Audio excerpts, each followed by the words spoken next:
Hey, ICPCC, we're back here for our content day here in Milwaukee, and I'm joined here by Carl. And Carl is building some stuff in blockchain. If you want to give the ICPCC community a introduction of what you're doing here and what brought you, like, what captured your attention about this event specifically? Because this is our first time meeting Right. for sure. Well, yesterday, but Yesterday, but yes, today. yes, yesterday and today. Yeah. Right. So, but yeah, like, what was that experience for you, and what was like the main attention grabber for clicking on the Luma event Right. to come initially? Right. So, of course, my name is Carl. Like you said, I work with Craft the Future. I'm the marketing director over there, also the founder of Craft the Future. The second entity that I usually rock as well is the communication lead at ETH Chicago.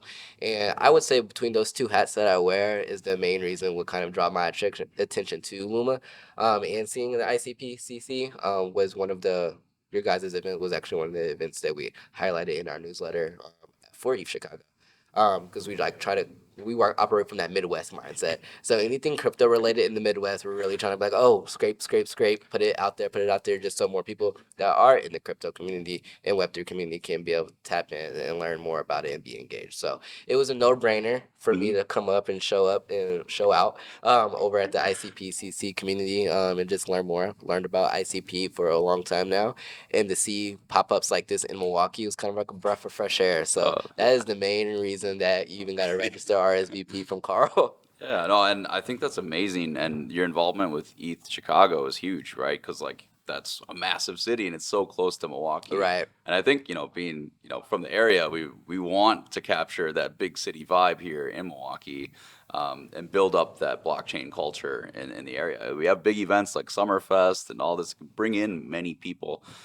So I know Ian and you have been doing a lot of work with Evolve Yeah. around ETH Chicago and getting more events in Milwaukee, right? Of course, so yeah, Ian's the founder of NFTMKE, and that's kind of how we started our relationship. And then from there, Craft the Future focuses a lot on this term we like to deem no code creatives. Mhm. We really like to be able to show the power of like blockchain and AI and how we can merge them together. It kind of demystified the technology for creatives, and so Cullen himself is a creative. He's a musician, a well-resounded Milwaukee talented known musician, performed on Summerfest Tech stage or Mhm. Summerfest stage as well. But And he gave out an NFT there. definitely, Yeah, definitely. so that was like a big thing. I remember that, like when that came out, and I I thought will that was really cool. I will also say our co-founder, TR Nicole, she couldn't be here. She's living her best life in Mexico right now. She's an NFT artist herself and partnered with one of our partners over at ETH Chicago, Vinity, with Summerfest themselves. So just this past year, Cullen and TR herself came out with an NFT collection for Summerfest, which was actually a pretty exciting opportunity for us to even see that kind of collaboration start to rise and go about. That's amazing. I had no idea that that happened. That's like, dude, that's giving me like NFT NYC vibes right there for the tickets and stuff that Exactly. they do. So that's incredible to see. I do want to get your opinion of like, what was your first like initial thoughts as you saw the stage and the broadcast and the people here? Like, did it like immediately strike out? Like, what was your? I always say this. If you see a crypto event or a Web3 event in Milwaukee, um, getting the numbers of people to show up is usually a big, hard challenge. But what I've also said in that is, it's not about the number of people that show up; it's about who shows up. And when you do that, and when you focus a little bit more on that mindset, I didn't know anybody in this room except Kala. And so being able to have that opportunity to connect with you, Kyle, or even just Jesse, it is kind of brought me more life and new opportunity and new direction of like, okay, so this is how I can build. This is where we can go. Do I want to build on top of ICP now, or how can I even get my database to interact with a bit more with ICP? Yeah. Because it provides me with a more of a tangible to a community. I think for a long time, especially being in the Midwest, we get so caught up in the research of all of these different blockchains Hmm. and organizations and DAOs that might exist, but being able to see them in our face and be able to see them in our communities, it kind of brings up like, okay, is it really everything here? Is it Yeah. getting closer? It's getting a little bit more closer out Yeah. here. So yes, right, just like the NFT NYCs, or even the ETH Denvers, for Hmm. example, those communities have been there for a while, but to see them kind of start popping up in the Midwest, it's like a breath of fresh air. Oh, definitely. Yeah. And your involvement with, all the events that you guys are doing, like it's a blessing Yeah, for everyone, to be able to get out because the events are electric. right. Like the energy that comes and, the thought process of what can I build with this person I just met or how can I help and collaborate. So definitely love that you're a creator and an event organizer in the area and, the marketing, as you were mentioning Yeah. before. What has been a significant like challenge with Web3 marketing so far? Maybe we can get something out there that could help and benefit others that are marketing. The biggest problem what we've already seen in Web3 in itself is two types of audiences. And that second audience is really not going to be tapped in unless you can give a direct need or a direct help or support them with something that's everyday needs because most people have everyday struggles that needs to be met now. And if Web3 can't provide that to them, then it's not going to give them a space to be like, oh, I know how to use this now. But Mhm. then the other audiences, you're going to see like the Bitcoin maxis or like the people that's branded. Everybody has to have an NFT or is NFT a JPEG? Like you have those audience and those really thrive and will tap in. They'll see a Twitter post, they'll see an email pop in, you'll see what other organizations subscribe to, a Discord community, Telegram, anything. We live and breathe it.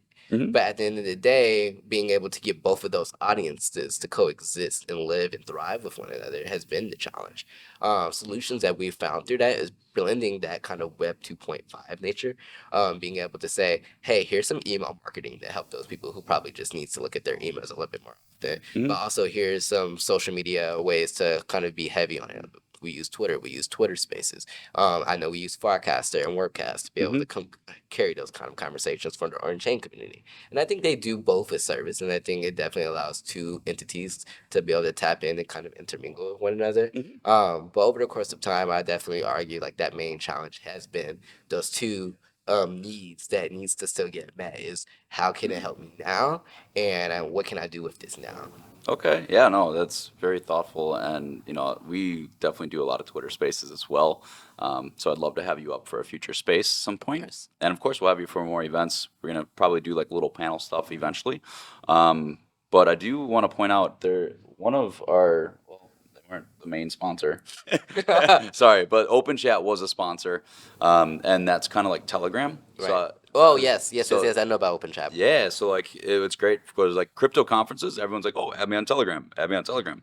Well, what's great is we can send money to and from. So like CKBTC, CKETH, ICP, like ecosystem tokens and so on. So might be one worthy of like checking out. And I'd actually like to get one set up for like the Milwaukee area to get Yeah. people in for like a little hub and stuff in there. So Yeah, that's a good mindset to have. I always say like people ask me all the time, do you like Telegram? Do you like to be on Telegram? Do you like Discord? Do you like to be on Discord? yeah. For me, it's like so many channels, so many noise, and like especially with the ADHD mind I have over Mhm. here, it definitely gets so super hard to filter out it all the time. But being able to have like decentralized platforms that I'm not going to get a spam message all the time, or I don't have to put a certain setting on just to like block certain noises is much needed and much nice. So I know about open chat. It's always about getting those other users or finding those right users to be able Mhm. to connect with and be able to be in that same community. But it seems like we found Yeah, it. yeah, and I appreciate you coming to the ICPCC. It actually means the world to me, seriously.